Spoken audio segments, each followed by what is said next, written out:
In this episode of the Talent Cast, we separate the sheep from the sharks.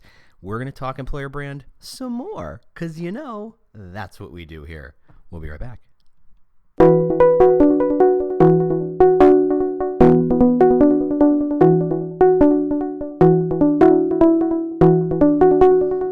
Howdy. Welcome to The Talent Cast, where we talk about the new world of talent acquisition and recruitment marketing. I, am your host, James Ellis. I was bitten by a radioactive recruiter once and discovered I had strange new powers, and thus we are here.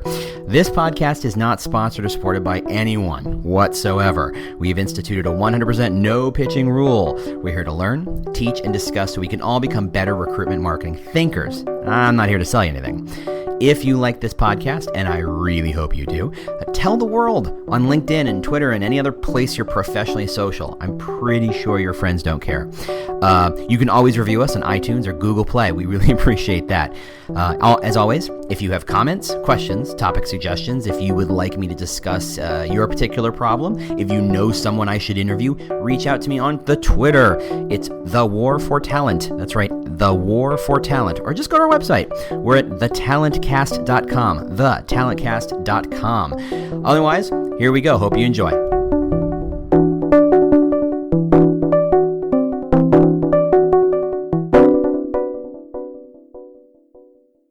Hey, how you doing? James Ellis here. Good morning. Yeah, it is for me anyway. Recording live from the bunker here at my studio. It's a laptop and a microphone, kids. Here in Chicago.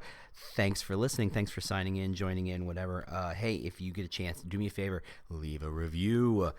Just want to get as many people to see this thing as possible, so there you go. Anyway, let's talk about this. Actually, you know what? Let's go back to the beginning, because I get to blame somebody. Yes, I do. This goes out to Benji Goodrich. Yes, that's right, Benji. This is your fault. Yours alone. You take the blame. Suck it up. Benji has asked me effectively, and I'm paraphrasing somewhat. What happens for an employer brand across different kinds of teams? The way I think about that, and I'm going to break down the problem a little bit, and I think it's a great question because, first off, we think about employer brand, first off, if we can get past the concept of just, hey, I'm going to slap a logo on something, I guess I'm done, because that's not true. It's hard. Companies are tough. Besides the fact that any company has a diverse population, and I don't mean color and gender and sexuality and whatever. I mean, each individual is an individual, and they have to be treated as such. If you go in and are treated like a number, you're going to feel like a number. You're not going to do great work, and that's really what the post office is all about, or the DMV, and that's not what you and I do all day long.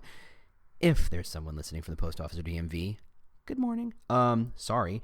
Anyway, come on, you did not join the post office for the rich diversity of thought and the complicated problem solving you do every day. You didn't. You took a test and got a good exam, a good score, and you got a job. That's how that worked. Anyway, for the rest of us, companies are filled with diverse populations. People are individuals. They don't like to be seen as numbers. They don't like to be seen as categories. I don't think I'm kind of inventing the wheel here or going out on a limb with that idea. The thing is that when we come up with an employer brand, we think about employer brand, part of our brain is effectively trying to say, how do we distill who we are into a core, into an idea, an ideal, and there's an L at the end of that word. What is the nature of who we are? Why are we different? And I think the what are we different is a whole kettle of fish we can open up later. But we're trying to apply a very, very, very, very, very broad brush across a company. And I don't care if you're 4 people or 40,000 people. An employer brand should be true for the entire population to some extent. And that gets really complicated on an individual level. It gets really complicated when you look at your teams. And I think that's what Benji was asking. He was asking, what happens when you've got a sales team who are nothing but sharks, right? They're cutthroat, they're aggressive, they're meeting their quotas, they're doing anything. They don't care if they're, stabbing a coworker in the back or the competition in the back. They're there to make their number and make their bonus. That's what they're all about. It's all, Wall Street boiler room, get. And frankly, that's not the worst thing you can see in a salesperson. And maybe it's not who you want, but let's be fair. Plenty of salespeople like that, and they're fairly effective, and they're fairly successful, and fairly happy in their life, and good for them. We can't all be kumbaya, happy, lovey-dovey, fuzzy bunny, people. Sometimes, we need to be competitive and aggressive and, sharks. They never sleep. They're always eating. That's what they do. Then you look at the HR team, and, I said sheep, and that's wrong. I'm wrong. I tease because I love. But HR did not get into HR because of the fast-paced nature of change. They did not get into HR because they love complicated numbers. They did not get into HR because they were huge nerds with technology. They went, if they went into other fields. HR people, God bless them, are really about rules, right? They're all about understanding, developing rules, seeing the bigger picture, understanding how the rules impact large swaths of people, understanding how those rules impact potential outcomes that you and I may not see if we're not HR, to understand how each individual might perceive those rules, how they work under those rules, how to establish rules that keep the company from getting sued, but it still allow as much flexibility for the company and the employees to work as possible. That's what HR does. That is a special magical skill. Is HR known for being cutthroat? Not in my world. Maybe your world differs. Maybe you're in a space where your HR people are, stabbing each other in the back. But again, I don't think that's... I've never met an HR person who was like that. They're very collaborative. They're very concerned with consensus. They're very aware that the decision they make today has long-ranging implications, wide and deep, longitudinally, and they need to be cognizant of those things. Salespeople who are cutthroat tend to be very short-term thinkers, right? They need to get the sale now. They will do what it takes to get the sale now. Now, I'm not saying that salespeople have to be cutthroat. Far from it. There are plenty of great salespeople who are long-term thinkers, who are very friendly and collaborative, who are very helpful, but that is a school of thought for salespeople. There's not a different school of thought in a shark kind of realm for HR, right? So how do you establish that if you're in a company where the sales team is sharks and the HR team is whatever the anti-shark is? I go to sheep just because it's alliterative, but that's mean, and I don't want to do that. But it's about collaboration and consensus, and that's the unshark, the anti-shark. Where's Nassim Taleb to talk to me about the anti-fragile? We'll talk about the anti-shark. How do you have a brand that incorporates and embraces both sides of it without becoming completely schizophrenic? Right? Now, think about it. If your company makes and sells something, your salespeople invariably are the front line. They are creating the most powerful consumer brand, right? They're the people expressing that consumer brand. Yeah. You make commercials. Yeah. You write billboards. Yeah. You got banner ads all over the web. But in the end, when it's time to go and actually consider buying something, your salespeople are the ones who are front and center and establishing that consumer brand, right? They are the ones who are the face of that brand, especially if you think about enterprise sales or anything B2B or anything. Think of, let's go back to B2C, the ultimate B2C. Let's sell some tacos. The person who runs the cash register, if they're dirty and smell bad, do you think that has any bearing on the consumer brand? Of course it does. That frontline employee, this is what Tom Peters has been raving about, for about 30 years, that, used to be in the 80s that we used to talk about the frontline people were just cogs and they did what we told them to do, and you say the thing we want you to do, and we gave them a script and they followed the script, and if they didn't follow the script, they got their ass handed to them and yelled at and eventually fired because they were just cogs. And now we understand, and Tom Peters has been, like I said, railing about this for years, that they're not cogs. We treat them with respect, and you treat them like experts in this part where they are. They're the ones interacting with the customers. They're the one who hear the complaints, who know what, effectively the customers are trying to do and what their problems are. The frontline people create the brand. All the money in the world shaping that powerful consumer brand via commercials and the web and thought leadership and content marketing and social marketing, all that stuff can get disrailed in a heartbeat when one person says something stupid. I'm looking at you, United. One person. That was one person. They put their initials at the end of that tweet about the leggings. One person either put the nail in the coffin for thousands and thousands, if not millions of people's perceptions of United Airlines, or completely upturned people's impressions of United Airlines. This is a horrible thing. One tweet, and then the fact that they doubled down and said, nope, we're sticking by it. Yikes. One person made that choice. That is a huge, huge impact on the consumer brand. But we're not in consumers. We're talking about employers, and that's the same thing. Your employer brand is impacted by your employees. So if I'm not really, as a customer, I'm not engaging with your finance team. I'm not engaging with your HR team. I'm not engaging with your risk team, chances are. I'm probably not engaging with your executive team. You know who I'm engaging with? Customer service and sales. Thus, the people who make the biggest impact upon me as a customer about your employer brand are sales and customer service. So if your brand is staffed by sharks at the sales level, I'm going to think your brand is full of sharks, right? That's where the seeds get planted.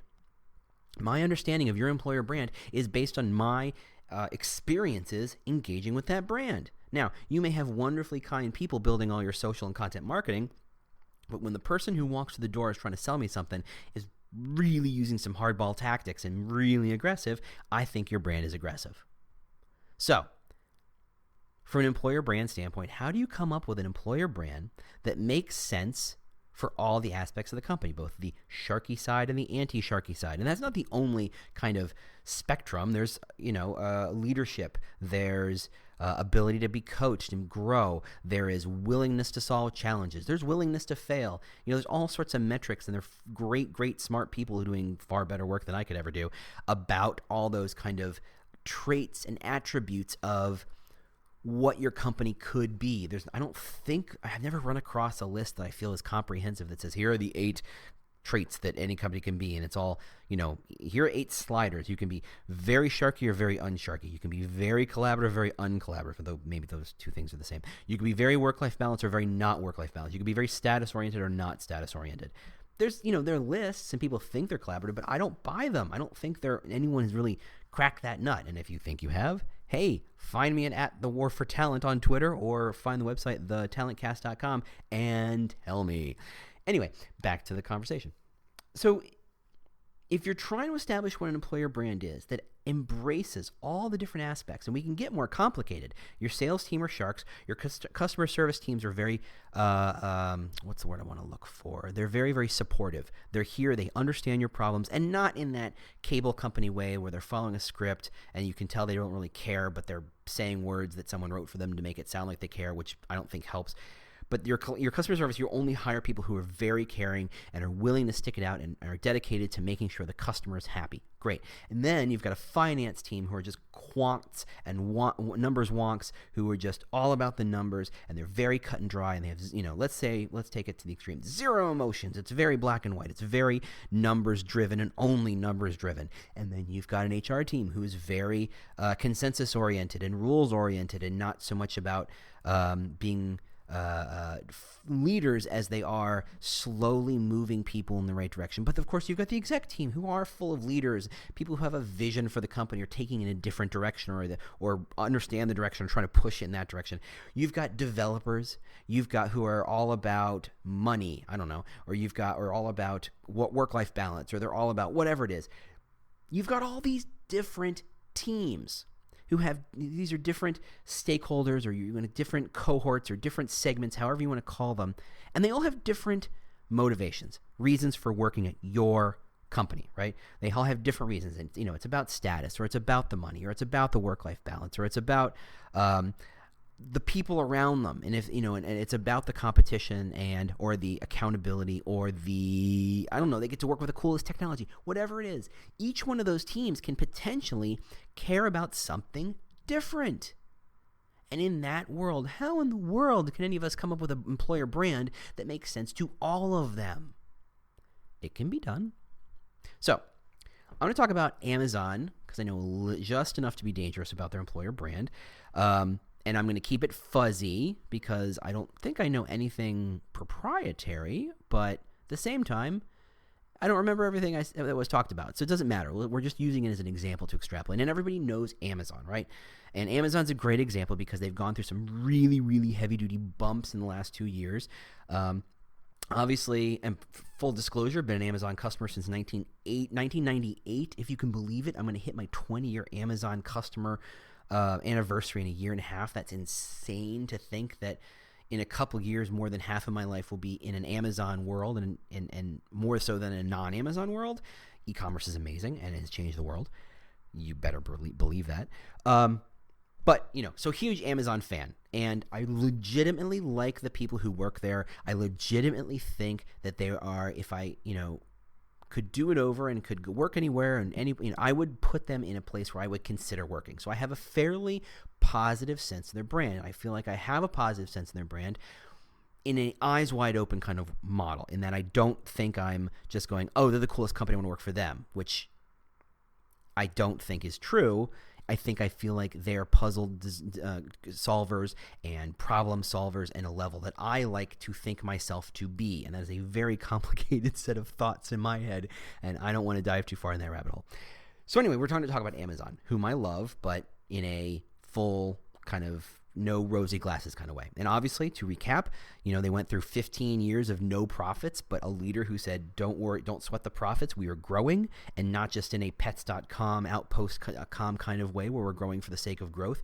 We are growing towards something bigger. And they have expanded their offerings insanely. And let's just talk about Amazon Web Services, which is what a huge chunk of the web runs on, and frankly enables the entire startup world, because as a startup, if you've got a product, you don't have to buy a server, a full server or a server stack, and you have to manage that stuff and invest tens of thousands of dollars just to get one customer on board. You can use Amazon Web Services where it scales up. For every person you add, you pay a small fee effectively, and so until you get customers, you don't have to pay anything.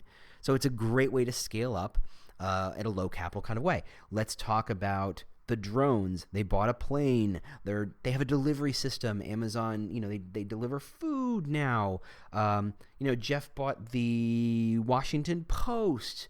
There's all sorts of stuff that Amazon buys and does, and amazing company. Okay, however, not the friendliest company to work for, not the nicest company. Rather, if you're a company where, and having been there once, everybody was smiling, everybody was friendly. There wasn't a lot of gritted teeth and bags under the eyes that I saw. People liked the work they were doing, but it's hard work. These are people who've chosen difficult problems, and I think that's effectively the Amazon brand. Look, we do tough work, we do hard work, but we want to do hard work. If you gave us easy problems, we would be bored, or we wouldn't care, we wouldn't engage with it. And of course, a year and a half ago or so, New York Times came in with that hit piece talking about how everybody's crying at their desks, and it's an incredibly backstabby kind of world, and no one feels confident, and it's very political and gossipy, and it's a horrible, heinous, ugly, terrible place to work. And I'm paraphrasing, obviously. For the most part, it's a pretty rough piece. And Amazon will tell you, yes, that piece was factually accurate, but the frame was wrong because, again, yes, this is hard work they're doing, but they like to hire people who like to solve hard problems, and you cannot solve a hard problem easily. That's why they're hard problems. Anywho, this is not supposed to be an Amazon commercial. So in shaping thinking about their employer brand, they had to take into account that, yes, these facts exist. The Glassdoor reviews exist. The New York Times article, famous. These things are true. So if they tried to put we are the friendliest, fuzziest bunny as ever kind of employer brand on it, everyone would laugh at them because they're not. And that's not a pejorative. It's just factually accurate. They're just not those kinds of people. They're friendly, they're kind, they're nice, but they work really hard. So the fuzzy bunny, kumbaya kind of mentality employer brand just doesn't fit. It's not at all authentic. Coffee time. As you know by now, this is a pitch-free zone. This is all about education. This is all about learning something. This is all about helping each other and taking what we're learning from each other and passing it along to the next person. So that means this is free. I mean, in every complete sense of the word, free. What I'm going to ask, though, instead of a credit card number, is that you simply share this and that you review this on iTunes or Google Play. That's the thing that gets this in front of as many people as possible. I'm doing this because I love doing it, but frankly, the more people listen to it, the more I love doing it. Go to iTunes. It takes a couple of seconds to just simply throw a couple of star review on that one and maybe say something nice or not. Complain, feel free. I don't care. But the more reviews we get, the better off the show ends up being. So that's all I'm asking for. Otherwise, have a great rest of the podcast. Here we go back to the show.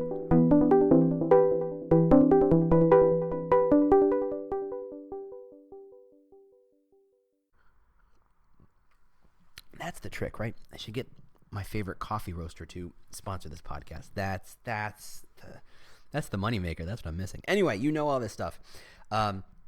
So they have to apply a brand that makes sense for them, that is authentic, that does embrace this idea that we work hard. We have no work-life balance because a problem is a problem. We like solving problems, and sometimes big problems happen and we have to deal with them, and that means sometimes working on a Sunday, and we're totally okay with it, or at least we like to hire people who embrace this idea that the world is complicated and it's not a 9-to-5 world, et cetera, et cetera.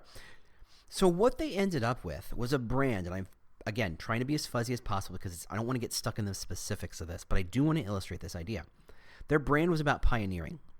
Actually, at first, I think it was about pioneers, and I think there was an interesting conversation where the concept of pioneer as a human projected or implied this idea of colonialism to some extent, and I'm again trying to keep this as fuzzy as possible, or at least, it was the lone white man coming to be a pioneer, blazing a trail sort of thing, which is an interesting viewpoint. Certainly I never would have thought of it, and I don't think the team who came up with it thought of it either, but it came into a we pioneer as a verb. So it wasn't about the person, it was about we do this thing. This is who we are because based on this action we take, that is, we pioneer. Now, let's break out the idea of the pioneer brand, as in we pioneer. We are doing things that have never been done. We are trying to do things that people thought couldn't be done. We are breaking new ground. We are blazing new trails. We are inventing new processes. Pioneers can be Madame Curie. It could be Ponce de Leon. It doesn't matter. It's this wide gamut of discovery or creating the space in which we discover stuff that never could have been done before. Which sounds like Amazon, right? It sounds like, web services and buying a jet and, all the stuff that they do, Amazon Prime and, and all the TV programming they're doing and all the stuff. I mean, there's so much stuff. I feel bad for whoever has to, come to Amazon New and realize all the new stuff they do. But that's the idea. This whole thing is a brand called We Pioneer. So let's break that down, because the question is, how do you take that brand and extrapolate that down to local contingents or local cohorts and groups, i.e., again, the salesperson people versus HR people. Now, the We Pioneer, depending on who says it, has a lot of connotations. And and this is what I love about the English language especially, and I only say English not because other languages don't do this, because I only know the English language and certainly can only feel comfortable talking about the English language, is that words are incredibly vague. And if you go back to your semiotics class, this idea that words are simply symbols for ideas that we've all decided to share, and regardless of a dictionary that tries to define these things, we still have projections and implications and connotations and inferences that we project upon these words. And so when I say strategy, everybody within the sound of my voice or this podcast has a different sense of what the word strategy is. Why? Because strategy is a really big, complicated, messy word. If I said chair, you'd also have a very different sense, because no two people, I think, have the exact, the picture that pops up in their head as to what a chair is the same. What is the platonic ideal of a chair? Okay, it has 4 legs. Can it have 5? Well, I guess it could. It still is a chair. Oh, I'm breaking the platonic ideal, but still being within the idea of a chair. What if it has 17 legs? What if it has no back? Then it's a stool. What if the back is bigger than the rest of it? Well, then maybe it is a chair. So even something as simple and concrete as a chair, which we all think we know what a chair is, but what is really a chair? Now take to the word pioneer. The pioneer, again, Madame Curie, Ponce de Leon, Jeff Bezos, Bill Gates, Steve Jobs. These are pioneers. They are all pioneers. They pioneered different fields. They pioneered different ideas. Jaco Pastorius pioneered different sounds on the bass, guitar. Everybody's a pioneer. Anybody can be a pioneer in their field, in their space. So the concept and brand of a pioneer can break down and be connected to anyone, because anybody who doesn't see that the job that they're doing is pioneering doesn't belong at Amazon. Let's look at somebody who should not be a pioneer by most accounts. The person who works at the warehouse. Now, Amazon has done amazing work in warehouse thought. Robotics, design, user experience from a physical point of view, process engineering. The fact that they can serve 1 million customers every day, that's not a number I know for sure, but let's be fair, it probably is. and provide hundreds of thousands, if not millions of products to those people in 2 days, really consistently. That's insane. That is an absolutely insane question. That is an absolutely insane challenge. And yet they do it. And they have developed these processes, these tools, these techniques, these skills internally over the course of almost 20 years now, maybe 20 years now, to do exactly that. So the person who sits there in the warehouse, who packs a box 20 years ago, is a pioneer because they had to come up with better ways of doing it, because the challenges placed upon them by the business were to get it done faster, more efficiently. Working with logistics teams to say which products are most likely bought where, to make sure that that particular local warehouse is stocked with them, but maybe not another warehouse where that product is requested very often. So, for example, snow shovels a lot in the north, not so much in Arizona. Obvious stuff like that, but take that out to the nth degree, which should be the Amazon logo to the nth degree, or Google's, I don't know, whatever. That's a warehouse person had to be cognizant of that. They had to know their job would change, that they couldn't simply be a person in a big old warehouse with a box. I envision them with a hard hat and some gloves and some knee pads, whatever, moving things and putting them on a conveyor belt and maybe packing them up by hand, and slapping a label on it, which is what we would all do if we started a company. But Amazon's bigger than just a company but just a startup. They had to take it to the nth power, and they had to grow, and they had to evolve. They had to be pioneers. Think of HR. HR had to be a pioneer. They had to invent new rules. Here's this is one of my favorite factoids about Amazon. They invented a font. They designed their own font because they realized the number of times they print things on the web, on boxes, on packing slips, on anything. The sheer volume of print they had, they would have spent so much money in font royalties that inventing their own font was infinitely cheaper. That is crazy. I love it though, right? There's an Amazon font. I don't know that if you can buy it. I don't know if it's available or freely available or for whatever, but they said, you know what would make sense? Rather than paying these royalty fees and rather than having to pay font costs for every single computer and everybody who prints anything, let's just make our own font. That's pioneering thinking, right? That goes on to the person who's inventing the drone technology and managing the web services team, and the network master who manages all the information between all those hubs and all that information, all those servers and clusters and virtual servers and all that stuff. They are all pioneers. Now, some of those pioneers are sharks, I would guess. Some of them are consensus building.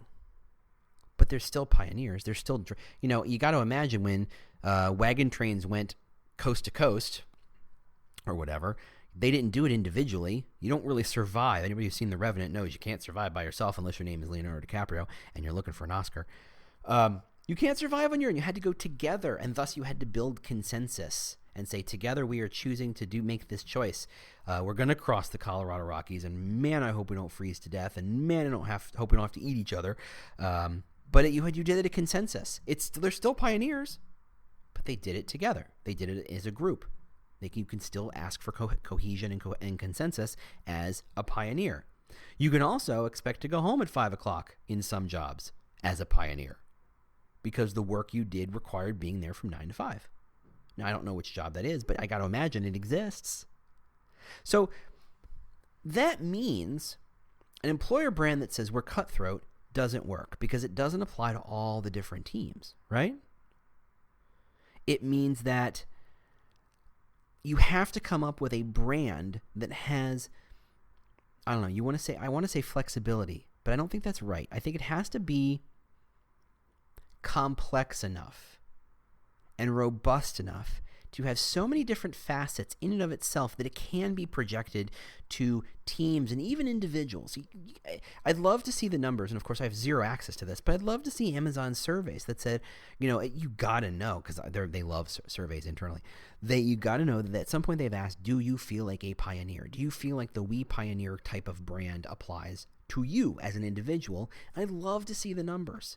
How many people say yes to that? How many people say, I don't know? How many people say no? I bet it's a huge number say yes, because frankly, if you're not a pioneer, if you don't feel and treat yourself like a pioneer, you're not going to last very long at Amazon. You're not going to be very happy at all.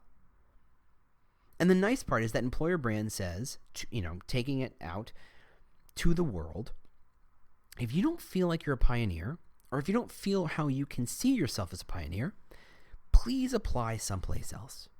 We wish you nothing but the best, but you are simply not going to be happy here at Amazon. That's what a good employer brand does. It doesn't just say, we're the best, because you're not. Even Amazon isn't the best. Amazon is the best at some things, but not everything. Nobody can be. It's not about saying we're number one. It's not about saying work-life balance. That's too specific. Unless you're sending even SaaS, who I've talked about before, famous for having a work-life balance employer brand. Some people, salespeople had to travel. That means they had to have occasional late nights. They had to have. So it's not a perfect brand to say it's all about this work-life balance, or it's, Goldman Sachs, it's all about status. Some people it's about money. Some people it's about growing something. It's complicated. You can't just say we're all about status. We're all about money. We're all about work-life balance. We're all about supporting each other. That's part of it. That's a piece of it. That's a means by which you extrapolate out the core brand to an individual or to teams, but you can't simply say that's true across the board. So let's talk that out one more time. So an employer brand is an idea, and it's an idea that is complex and complicated and interesting and valid enough that everybody who works there has this tiny little through line of an idea or an ideal. And I don't know if it's idea or ideal. That's why I keep saying both. I'm literally thinking about it as I talk here. Interesting. And that thread that runs through every team and every person is true. It's not the logo. It's not the person who pays the checks. It's this idea. You have to assume that we live in a world, because I think it's true, but like in a William Gibson manner where this is true, but it hasn't been widely distributed yet, or evenly distributed yet. That's the William Gibson quote, the future is here, it just hasn't been evenly distributed yet. I think this idea that people should have the opportunity to be flexible in their workspace, to be able to say, I don't like the mission here. I don't like the brand here. I don't like what we stand for. I don't like the kind of people here. So thus I will leave. I think that's true. So I've been spending a lot of time, this isn't as much of a tangent as it sounds. I've been spending a lot of time on Blind, which if you haven't heard about it is an app. It is effectively a secret, anonymous conversation space to talk about companies. It lists the company you work on and whatever fake name you apply to it, but that's it. And people ask questions. Now, the audience is directed to is, not surprisingly, the tech space. Almost, I would guess, and I have no numbers to base this, most of their audiences are San Francisco, Palo Alto Valley area, and Seattle, with some smaller audiences in Austin and New York, maybe Chicago, maybe beyond the U.S. space. I think there's a couple in India. They're an audience focused on those companies, the obvious tech companies, your Netflixes, your Amazons, your Microsofts, your Apples, your Facebooks, your Box, your those big companies, right? And they talk to each other in a manner that is very, very open. It's beyond the Glassdoor review. And I know people try to hold the Glassdoor review to be the most honest review, and I don't think that's true in any way, shape, or form. Having left a few reviews in my life, I think they're more emotional, and I think they're sometimes very political, regardless of being anonymous, than 100% authentic. I know plenty of reviews that I can see, and it's clear that that person is sucking up to their boss, which, hey, good for them if they think that works, whatever. I think the Blind area is where people are more authentic. They're really looking for something. And the reason they engage in the Blind app is to ask things like, why do you work at Amazon or Apple or Facebook or Netflix or wherever? Or what's the salary range for these kinds of jobs? Or what's the process for hiring? They're asking the questions you really aren't supposed to ask publicly, right? If you went to a recruiter and said, what's the hiring range for this job that you haven't offered me? The recruiter would say, yeah, I think we'll talk about that when we get to it. That's information they hold very close to the vest, not surprisingly. So this is a space where people ask those questions, and it's very interesting to see how people talk about their company where there is an obvious and well-defined employer brand and where there isn't. And a lot of people talking about what's the salary range, and how do I negotiate a raise, and there's a lot of how do I do this, how do I make a lot of money. Again, I don't think people go into the tech world in Silicon Valley because they love the work-life balance. They get there because they think they're a better. I have this theory that places have DNA woven into them, and I think San Francisco was a town that was built on the gold rush, and that never changed. I think the gold that we're looking for is different, but I think the mentality of the people who are attracted to that space has not changed in the least. In the same way that Texas and Oklahoma it was founded by people who wanted to be free, who wanted all they wanted. They wanted to be away from government. Not surprisingly, this is where the people who are incredibly libertarian live. And that's from 150 years ago. That DNA has been true. Same with San Francisco. I don't think LA will ever stop caring about how you look. I think that's just part of their DNA.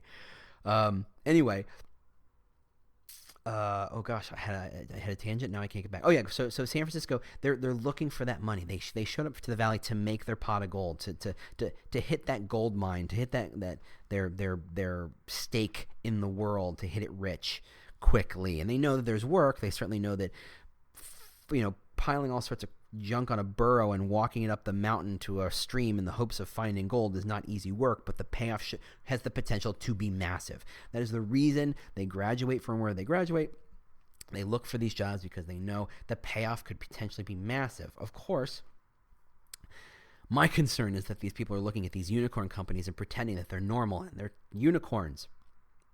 I mean, unicorns by nature of their definition are insanely rare, but we're treating them like a Google is the norm, and it's not. And I wish we would all embrace that idea. That Google is unusual and weird. Amazon is unusual and weird. There are only a handful of these companies. It's Facebook and Amazon and Google and a couple of others. Everybody wants to be one, but you can't be. They wouldn't be unicorns. They'd be horses. Anyway, they talk about this search for what they want and the money and stuff, and they talk about how it connects the employer brand. And it's fascinating. If you put them in a corner, if you push on them a little bit and say, what do you really want out of a job, they'll tell you they want support. They tell you they want to feel like they're connected to a mission. But the reason they made the choices that got them to where they are, where they're making choices to stay in the Valley or in Palo Alto and those places, is to strike it rich. They really hope that, yes, they have a nice salary, but it's the stock bonuses at the end of it that will turn into a huge pot of gold that they can retire at the age of 35 and never look back, like Microsoftians, the first generation or two of Microsoftians, or the first two generations of Googleans or Amazonians, where the stock price is now triple digits and much, much, much bigger. They're hoping to strike it rich. That's really what they're there for, and they know that they can. That has that opportunity. However, of course, now that we're in the third and fourth generation of these hiring waves, the pot of gold potential has shrunk significantly. So they're looking for, how do I make money now? And of course, if you're given a $150,000 salary, which for most of us is not an insignificant amount of money, in the Valley, it's hard to buy a house. You better have two incomes. It's incredibly expensive, and it's complicated. And so the employer brand in that space, to take it back to the actual topic at hand, how do you connect the employer brand to people and their motivations? So if you are an Amazon and you are trying to get the best and brightest, you have to say to people, look, we are exclusive. We only pick a certain kind of person. Because they know that there's a million developers in that area who want to work for them, and so they get to be choosy. The employer brand has to embrace that too. And they do it by saying, we pioneer. They say, look, here are the ways in which we are particular at who we are, and these are the things that simply don't fit within our brand and simply don't fit within our culture. So if you're really looking for a place where you can just do a 9-to-5 kind of job, regardless how good your work is, that's not who we are. If you're not willing to step up, that's not who we are. If you're not willing to blaze your own trail, that's not who we are. Please apply elsewhere. And so while we're all these companies, and I know plenty of other companies, including companies I am currently salaried by, are looking for talent in the Valley area, we're all pretending that we're all trying to fight the Googles and Amazons of the world, and we can't, because they're unicorns. They're unusual. They have huge salaries, but they're looking for a particular type of talent. Let's say you're an incredibly talented developer and you apply to Amazon and you're not willing to be a pioneer. I don't care how good you are, you're not going to make it and they're not going to pick you. So there's certain kinds of people who are going to be successful at Google and Facebook and Amazon and whatever company you're talking about, but they're not necessarily all the same. It's a function of the brand. It's a function of this is who we are, and the other side of that coin by saying this is who we aren't. Now there's a company somewhere, and I don't know the name of it because I don't know it, but there's a company somewhere that says, really, we're all about letting you go home by 5 or 6. And the best developers who want to go home at 5 or 6, and that's the most important thing for them, they're going to not apply to Amazon and Google. They're going to apply to that company. That's what employer brand does. It differentiates. If without that differentiation, we're all fighting on salary, and Facebook, Amazon, and Google are going to win that fight every single time, I'm pretty sure, and the rest of us are screwed. But I don't think that's true. Otherwise, there wouldn't be startups. I always bring it down this way. If salary was the only motivating factor that mattered, there would not be such a thing as a nonprofit. And there would not be incredibly talented people in nonprofit companies. And there are. It's not just about money. The employer brand. Oh, by the way, there's a stat, and I'm going to put it in the show notes because I'm going to make sure I find it. And it was based on a case study in Houston about the oil and energy space where they asked people, I'm going to muck my numbers up because I'm remembering it from earlier this week, so forgive me. And they asked people, if you saw a company with a negative employer brand, would you apply? And of course, you had a pretty good split. Some people would say, yeah, they'd consider it, and most people said no. And they asked, if they gave you a 10% salary premium, meaning a 10% bump on the salary, would that change your mind? And only 28% of people said yes. And a majority of the people who said no initially said, no amount of money would make me work for that company. So in my mind, it's the Halliburton, PETA, NRA, pick your very political end of the spectrum that you hate and you'd never work for there. Imagine they offered you a truck full of money. Would you work for them? No. So a negative employer brand impacts you on so many levels. It's not just about, we're going to have to work a little harder to get people. No, it means there are wide swaths of people who would never work for you, ever. And that limits your talent pool. And that's why we care about employer brand. And that's why it matters to break it down and connect it to individuals and teams to say, look, this is how your team connects to this ideal. That's your employer brand. So, Benji, to answer your question, how do you connect your employer brand to multiple teams who are very, very different? The answer is get a good employer brand. Step 1, right? Really get something that is comprehensive and complex and interesting and true and authentic beyond the surface level of thought. Get something real. And then you can find a way, the through line that connects to all those different audiences. All right, so there you go. So before I go, thanks for listening. Thank you so much again for listening. Review us, please, please, please, please, please, on iTunes and Google Play or wherever you have. I got a couple reviews already, but I want to get a couple more. Got to get that average review up there. It helps kind of grow the audience. And then share this. Let people know that we're here. Otherwise, I will talk to you next week. Thank you so much for listening, and I will see you then. Bye. The world's best-known investor and Wall Street expert Warren Buffett once said, Wall Street is the only place that people ride to in a Rolls-Royce to get advice from those who take the subway. Mr. Buffett's quote is remarkably accurate, but how many people would rather receive advice from him than someone simply guessing? Welcome to Buy, Hold, Sell, your single source for Wall Street knowledge and profitable guidance. Please join me, Todd Schoenberger, and fellow trader Tobin Smith, as well as host Veronica Dudo, for a podcast known to move the needle for investors. Tobin and I are seasoned Wall Street executives with deep investment experience, and we are prepared to share our advice to those who choose to listen. Download Buy, Hold, Sell today on the Evergreen Podcast Network or your favorite podcast channel.